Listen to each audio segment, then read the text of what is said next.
সব মানুষরা দলে দলে পথভ্রষ্ট হয়ে গেছে।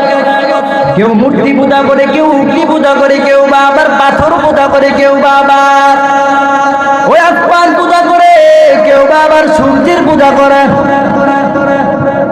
আল্লাহ পাক রব্বুল আলামিন ঈসা নবীকে আসমানে উঠে নিয়ে যাওয়ার পর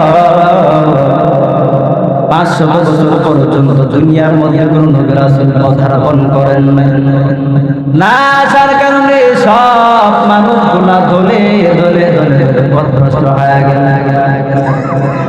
আমার আল্লাহ সিদ্ধান্ত নিলেন এমন একজন পয়গম্বর দুনিয়ার মধ্যে আল্লাহ পাঠাইবেন। কারণ যেই সময় আল্লাহকে চিনাবার মতুল কেউই নাই, কোনটা জান্নাতের পথ কোনটা জাহান্নামের পথ চিনাবার মতন কেউই নাই, আল্লাহকে চিনাবার মতন কেউই নাই, কোনটা ইহদিনাস সিরাতাল মুস্তাকিমের পথ চিনাবার মতন কেউই নাই। আমার আল্লাহ পাক রব্বুল আলামিন এমন সময় সিদ্ধান্ত নিলেন এমন একজন পয়গম্বর দুনিয়ার মধ্যে আমার আল্লাহ পাঠাইবেন। আল্লাহ পাক রব্বুল আলামিন সিদ্ধান্ত করিয়া মা আমেনার গর্ভের মধ্যে নবীকে আমার আল্লাহ পাঠাইছেন।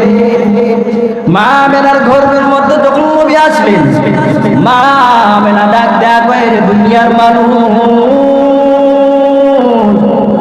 আমার ছেলে মুহাম্মদ যখন আমার পেটের মধ্যে আসে, আমি মা আমেনা যখন দুনিয়ার জমিনের মধ্যে চলাফেরা করতাম, আমি মা আমেনা তাকায় দেখতাম মেঘের খন্ড আমি মা আমেনার উপর ছায়া দান করত।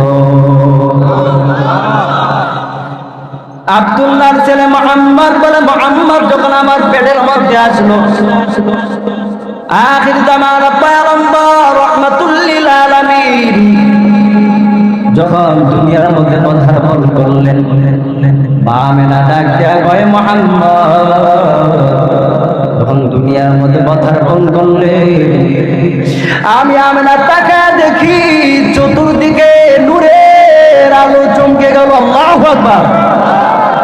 নূর চতুর্দিকে দেখি, তাকায় দেখি